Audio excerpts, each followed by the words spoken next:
Maytech is an organisation who partners with local government organisations to deliver transformative digital experiences. We are going to LocalGovCamp this year, and I'm really looking forward to it. We're going to be talking about agile delivery in local government and how we can make that a lot better and see what we can learn together about things.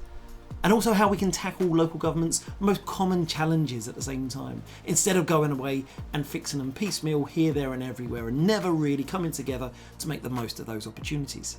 Chances are, if you're experiencing a problem, someone else at LocalGovCamp is going to be experiencing it too.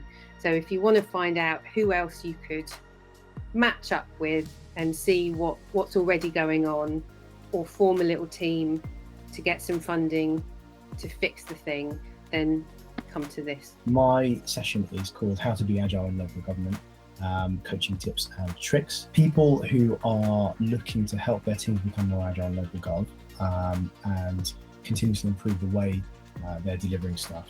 And anyone really who's interested and up for helping their teams get better and more efficient at delivering software should come along. Anyone interested in making a difference in terms of digital should be coming to the sessions that we're part of, especially if you've got a really tricky challenge and you don't know what you're going to do. In Local Gov, we are one big community, so really looking forward to networking and talking and meeting lots of like-minded Local Gov people who all have similar goals and ambitions in mind about delivering the best possible services for our public.